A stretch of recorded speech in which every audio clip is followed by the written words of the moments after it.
Story 1. The Unseen Intruder in Rural Michigan. In the heart of rural Michigan, where endless fields of corn and towering pines stretch beneath a sky that seemed to swallow the stars, 13-year-old Ethan lived in a sprawling house on a 3-acre plot. The property, isolated and surrounded by nature's embrace, was a world unto itself, a place where the nearest neighbor was a distant silhouette and the hum of the city was a forgotten dream. Ethan's parents, trusting his early maturity and sense of responsibility, often left him alone to tend to the property. It was a life of solitude he'd grown accustomed to, but one autumn evening, that solitude would transform into something far more sinister. Ethan was sprawled on the living room couch, immersed in the neon-lit chaos of Grand Theft Auto. Vice City on his PlayStation 2. The house was quiet, save for the synthetic gunfire and retro soundtrack blaring from the TV. Outside, the wind whispered through the trees, a familiar companion to his evenings alone. Then a jarring metallic clang shattered the calm, echoing from somewhere in the backyard. Ethan froze, his controller slipping slightly in his hands. The sound wasn't the usual rustle of leaves or snap of a branch.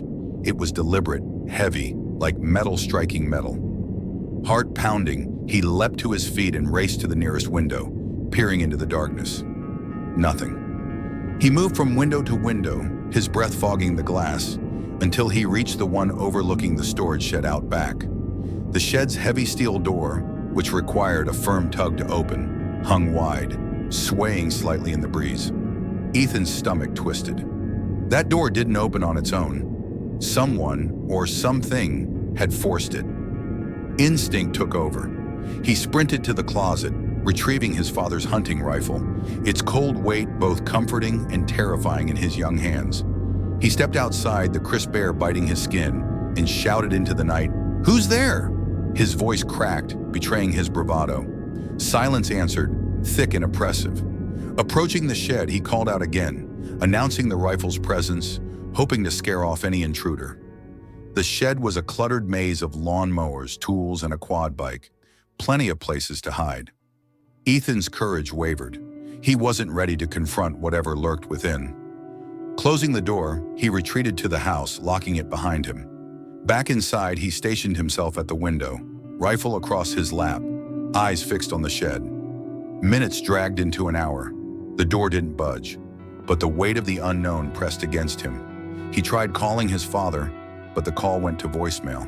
Texting wasn't an option in those pre-smartphone days, so he left a shaky message detailing the open shed and his growing unease. To distract himself, he turned on the TV, letting a sitcom's laugh track fill the silence. Then a new sound, creaks from the floorboards upstairs. Ethan's blood ran cold.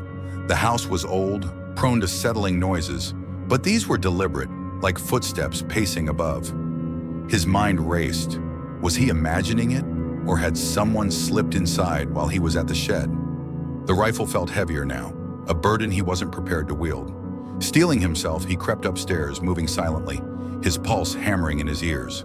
At the top, he flicked on the hallway light, revealing 5 closed doors, 4 bedrooms and a bathroom. The creaks had come from his parents' room. Kneeling, he peered under the door's crack. 2 bare feet stood on the other side, motionless, facing away. Ethan's breath caught, his vision narrowing to those pale, unfamiliar feet. This was no prank, no figment of his imagination. Someone was in his home. Panic surged, and he realized he wasn't ready to confront an intruder, rifle or not. He bolted downstairs, locking himself in the bathroom, and tried his father again. No answer. Desperate, he dialed 911, whispering his situation to the operator, who urged him to stay put. As he huddled in the dark, footsteps descended the stairs, slow and deliberate. They stopped outside the bathroom door. Ethan's heart thundered, his grip tightening on the phone. A deep voice, calm and chilling, broke the silence. "What's up, kid?" The words seared into Ethan's memory, a voice he'd recognize years later. Fear overwhelmed him, but he forced himself to speak, shouting, "I'm on the phone with the cops, and I have a gun." He put the operator on speaker, her voice confirming she was still there. The man tried the doorknob, found it locked, and then retreated. Footsteps faded, followed by the slam of the back door. Ethan waited trembling until police lights pierced the night. Officers searched the house and property, finding no one. They confirmed the intruder had fled, likely through the unlocked back door Ethan had left vulnerable when he investigated the shed. Guilt gnawed at him. He'd made it easy for the intruder. The police arranged for him to stay with his uncle, and as he left the house, the weight of the night settled into his bones. The rifle, once a symbol of protection, now felt like a reminder of his vulnerability. That night, Ethan learned that even in the quiet of rural Michigan, danger could find you when you were alone. Story 2. The Stalker in the Woods. At 18, Kate was no stranger to the quiet isolation of her family's property, nestled deep in the woods of a small town where everyone knew everyone. The house, surrounded by dense forest and accessible only by a winding dirt driveway, felt like a fortress of solitude. With her parents away on a week-long anniversary trip and her sister long moved out, Kate was left to manage the property alone. It was a responsibility she welcomed, a chance to prove her independence. But what began as a routine week would spiral into a nightmare that would haunt her for years. The trouble started innocently enough at a gas station on the edge of town. Kate was filling her tank when a black Jeep Cherokee pulled up beside her. A man with a goatee, his demeanor friendly but oddly intense, stepped out and greeted her. In a town where strangers exchanged pleasantries, this wasn't unusual. He locked his nozzle into the tank and approached her, asking for directions to the interstate. Kate, eager to help, gave him detailed instructions. He pulled out a notepad, scribbling her words, which struck her as odd. Why not use a phone? He thanked her, asked if she was local, and introduced himself as someone passing through. When he asked her name, she hesitated but offered, "Kate." He smiled, calling it a lovely name, before returning to his Jeep. As Kate drove home, she noticed the Jeep behind her, following closely. She turned into her driveway, expecting him to continue toward the interstate. Instead, he passed her, heading in the opposite direction she'd described. Unease crept in, but she dismissed it. Maybe he'd forgotten her directions. Shaking off the encounter, she went about her day, unaware that she'd just crossed paths with someone who would soon turn her life upside down.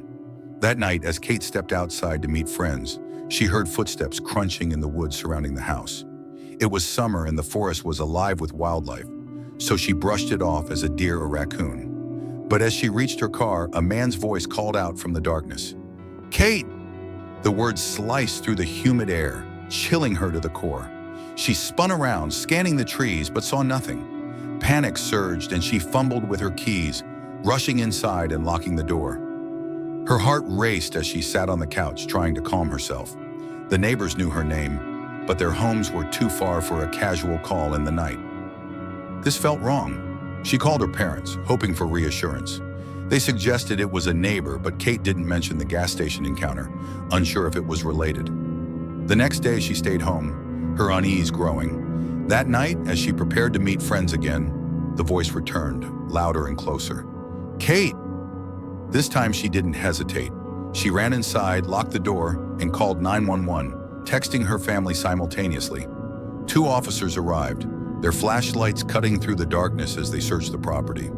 They found nothing and advised her to call if it happened again. Kate felt dismissed, her fear unaddressed. The following evening, after a long shift at the restaurant where she worked as a server, Kate returned home exhausted. As she approached the front door, footsteps echoed again. Not the scamper of an animal, but the heavy tread of a person. She froze, her keys trembling in her hand. Then the voice, "Kate, don't call the cops on me again, cutie." The words dripped with menace, a taunt that confirmed her fears. This was no coincidence. She shouted back, "You need help! You're sick!" before rushing inside and calling the police. Officers searched again, found nothing, and suggested she stay elsewhere. Her parents, now alarmed, agreed she should spend the night at a friend's. Kate packed a bag and checked the windows, ensuring the coast was clear.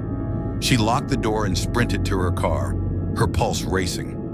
As she turned the key, a figure appeared at the driver's side, a man in a face mask, his eyes wild, yanking at the handle. Kate choked on a scream, her hands shaking as she shifted into drive. He pounded the window with his elbow, the glass shuddering under the blows. She floored the gas, looping through the grass and speeding down the driveway, tears streaming down her face. She called her friend Alex, who stayed on the phone with her and her dad as Kate drove, sobbing, to their house. Police investigated the property again, finding no signs of forced entry, but confirming Kate's account. An officer took her statement at Alex's, and the gravity of the situation sank in. Kate was certain the man from the gas station had targeted her, following her home and stalking her for days. His use of her name, his knowledge of her solitude, and his escalation to violence painted a chilling picture. When her parents returned, Kate felt safer, but the incident left scars. She moved to an apartment months later, driven by a need to escape the vulnerability of that isolated house. The man was never caught, but Kate learned a hard lesson. In a quiet town, trust could be a dangerous luxury. Story 3: The Strangers at the Door. At 16, Lucas was a gamer, his world revolving around the flickering screen of his PC and the strategic battles of StarCraft. Living in a suburban neighborhood, he was content to spend weekend nights alone, especially when his family was away. One evening, with the house to himself, he settled into his first-floor bedroom, the glow of his monitor casting shadows across the walls. The world outside was quiet, the kind of stillness that felt safe until the doorbell rang, sharp and insistent, cutting through the game's soundtrack. Lucas paused, annoyed at the interruption. The doorbell rang again, more urgently. He hurried to the front door, calling out, "Who is it?" A soft, trembling voice responded, too faint to make out. Peering through the peephole, he saw an older woman standing on the porch, her hands behind her back, a wide smile plastered across her face. Something about her expression felt off, too fixed, too eager. Keeping the storm door locked, Lucas opened the inner door and asked, "Can I help you?" She said she needed to use a phone and asked to come inside. Lucas's instincts, honed by years of parental warnings, screamed against it. Strangers, no matter how harmless they seemed, weren't allowed in. Awkwardly, he suggested she try the library a few blocks away, knowing it was closed but desperate to deflect her. Her smile didn't falter, but her tone sharpened. "That's very rude to turn away an old lady asking for help." Lucas stammered an apology, citing house rules, and slowly closed the door. She stood motionless, her smile now a mask that sent chills down his spine. Back in his room, Lucas tried to focus on his game, but the encounter lingered.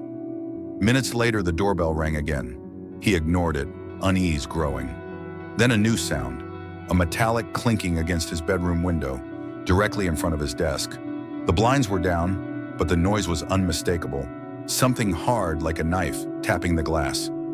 His room was the only one lit, a beacon in the dark house. Heart racing, he muted his computer, the game forgotten. The tapping continued, rhythmic and deliberate.